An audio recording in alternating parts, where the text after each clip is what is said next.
शाल कटंकटा देवी, दशरथेश्वर, भरतेश्वर, लिंग चतुष्टय, कुंतीश्वर, अर्क स्थल तथा त्रिसंगम तीर्थ आदि का महत्व। महादेव जी कहते हैं, पार्वती तदंतर शाल कटंकटा देवी के समीप जाएं। उनका स्थान सावित्री से दक्षिण तथा रेवंत से पूर्व दिशा में है। वे महान पापपुंज तथा संपूर्ण दुखों का विनाश करने वाली हैं। सिद्ध और गंधर्व भी उनकी उपासना करते हैं। वे महाप्रचंड दैत्यों का नाश करने वाली तथा महिषासुर मर्दनी हैं। पुलत्स्य के पुत्र विश्वा ने उनकी स्थापना की है। माघ मास की चतुर्दशी को जो उनकी पूजा करता है वह पशु धन से संपन्न, बुद्धिमान, विद्वान, लक्ष्मीवान और पुत्रवान होता है। तदंतर दशरथेश्वर का दर्शन करें। पूर्व काल में सूर्यवंश के भूषण महाराज दशरथ ने प्रभास क्षेत्र में आकर अत्यंत दुष्कर तपस्या की। वहां पर एक शिवलिंग की स्थापना करके मुझे संतुष्ट किया और अत्यंत तेजस्वी पुत्र प्राप्त होने के लिए प्रार्थना की। जब मैंने उन्हें त्रैलोक्य पूजित पुत्र प्रदान किया, जिनका नाम श्री राम था और जिनका यश तीनों लोकों में फैला हुआ है और आज भी त्रिभुवन के निवासी देवता, दैत्य, असुर तथा वाल्मीकि आदि महर्षि जिनकी कीर्ति कथा का गान करते हैं, उस शिवलिंग के प्रभाव से राजा दशरथ को महान यश प्राप्त हुआ। जो कार्तिक मास में कार्तिक की पूर्णिमा को विधिपूर्वक धूप, दीप और पूजा आदि के उपहारों से दशरथेश्वर की पूजा करता है वह यशस्वी होता है। उससे उत्तर कोण में थोड़ी ही दूर पर भरतेश्वर लिंग है।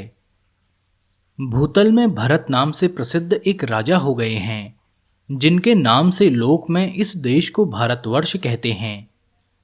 उन्होंने मेरे विग्रह की स्थापना करके सहस्त्रों वर्षों तक यहाँ दुष्कर तपस्या की, जिससे संतुष्ट होकर मैंने उन्हें 8 पुत्र और एक यशस्विनी कन्या प्रदान की। इस प्रकार अभीष्ट मनोरथ पाकर राजा भरत कृतकृत्य हुए और भारतवर्ष के 9 विभाग करके उन्होंने अपने पुत्रों और पुत्री को एक एक भाग बांट दिया। वे द्वीप उन पुत्रों के नाम से ही प्रसिद्ध हुए: इंद्रद्वीप, कुशेरु, ताम्रपर्ण, गभस्तिमान, नागद्वीप, सौम्य, गंधर्व तथा वारुणी, ये 8 द्वीप हैं और यह कुमारी कन्या से प्रसिद्ध नवाद्वीप है। इनमें से 8 द्वीप जो उत्तर में स्थित हैं समुद्र में डूब गए, ग्राम और देश आदि के सहित सागर में विलीन हो गई। उनमें से यह कुमारी नामक द्वीप ही अवशेष है। यह विंदु रस से लेकर समुद्र तक दक्षिण से उत्तर तक फैला हुआ है, जिसकी लंबाई 9000 योजन और चौड़ाई 1000 योजन है। जो भरतेश्वर लिंग का पूजन करता है वह सब यज्ञों और दानों का फल पाता है। जो कार्तिक मास की पूर्णिमा को कृत्तिका नक्षत्र के योग में भरतेश्वर का दर्शन करता है वह स्वप्न में भी भयंकर नरक को नहीं देखता। सावित्री के स्थान से पश्चिम दिशा में एक ही स्थान पर 4 शिवलिंग हैं। उनमें 2 शिवलिंग तो पूर्व में हैं और 2 पश्चिम में। उन चारों के नाम इस प्रकार हैं: कुशकेश्वर, गर्गेश्वर, पौरुषेश्वर तथा मैत्रेश्वर। जो जितेंद्रिय मनुष्य भक्तिपूर्वक इन चारों लिंगों का दर्शन करता है वह सब पातकों से मुक्त हो मेरे परम धाम को जाता है। वैशाख शुक्ला चतुर्दशी को वहां स्नान करके ब्राह्मणों की पूजा करें और उन्हें यथाशक्ति वस्त्र दें। सावित्री के पूर्व भाग में गड्ढे के भीतर कुंतीश्वर नाम से प्रसिद्ध एक शिवलिंग है। पूर्व काल में जब पांडव लोग तीर्थ यात्रा के प्रसंग से कुंती के साथ प्रभास क्षेत्र में आए थे, उस समय कुंती देवी ने वहां एक शिवलिंग स्थापित किया जो समस्त पाप भय को दूर करने वाला है। जो मनुष्य कार्तिक की पूर्णिमा को विशेष रूप से कुंतीश्वर का पूजन करता है वह समस्त कामनाओं से संपन्न हो शिवलोक में सम्मानित होता है। कुंतीश्वर लिंग के दर्शन से मन, वाणी और क्रिया द्वारा किए हुए समस्त पाप नष्ट हो जाते हैं। पार्वती वहां से अग्निकोण में समस्त पातकों का नाश करने वाला पुण्य तीर्थ अर्क स्थल है। उसका दर्शन करके मनुष्य 7 जन्मों तक दरिद्र नहीं होता तथा उसके 18 प्रकार के कुष्ठ नष्ट हो जाते हैं। इसलिए सप्तमी तिथि को त्रिसंगम तीर्थ में स्नान करके पुण्यवान मनुष्य उसका पूजन अवश्य करे। सिद्धेश्वर से दक्षिण भाग में 3 धनुष के अंतर पर मांडव्येश्वर लिंग है।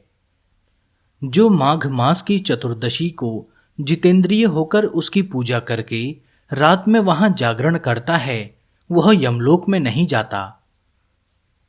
वहीं पर पुष्पदत्त ने कठोर तपस्या करके एक शिवलिंग स्थापित किया, जिसका दर्शन करके प्राणी जन्म मृत्यु रूप संसार बंधन से मुक्त हो जाता है और इहलोक तथा परलोक में मनोवांछित फल प्राप्त करता है।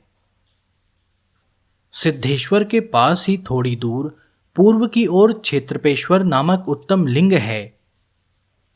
शुक्ल पक्ष की पंचमी को उनका दर्शन करने से मनुष्य को कभी सर्प नहीं काटता।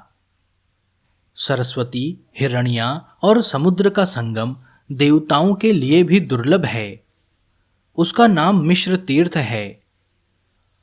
वहां का जल सब जलों में प्रधान है, इसलिए वह उत्तम तीर्थ है। सूर्य ग्रहण आने पर उसकी महत्ता कुरुक्षेत्र से भी बढ़ जाती है। उस स्थान पर किया हुआ जप और दान कोटि गुना फल देने वाला होता है। मंकीश से पश्चिम भाग में कृत स्मर तीर्थ तक 10 करोड़ तीर्थों का निवास है। उसके भीतर रहने वाले कृमि, कीट, पतंग और श्वपच आदि भी स्वर्गलोक में चले जाते हैं। फिर शुद्ध चित्त वाले पुरुष के लिए तो कहना ही क्या है। कृष्ण पक्ष की चतुर्दशी तिथि को वहां स्नान करके जो पितरों का तर्पण करता है, उसके पितर तब तक तृप्त रहते हैं जब तक आकाश में सूर्य, चंद्रमा और नक्षत्र प्रकाशित रहते हैं। देवी, यह त्रिसंगम तीर्थ बड़े बड़े पातकों का नाश करने वाला है। त्रिसंगम के पास ही मंकीश्वर लिंग है। प्राचीन काल में तपस्वियों में श्रेष्ठ मंकी नाम के एक महर्षि हो गए हैं। उन्होंने मेरे विग्रह की स्थापना करके 10,000 से कुछ अधिक वर्षों तक यहाँ घोर तपस्या की थी। इससे संतुष्ट होकर मैंने उन्हें वरदान दिया। तभी से उस शिवलिंग का मंकीश्वर नाम प्रसिद्ध हुआ। जो माघ मास की त्रयोदशी और चतुर्दशी तिथियों को पंच उपचार से मंकीश्वर का पूजन करता है, वह मनोवांछित फल पाता है।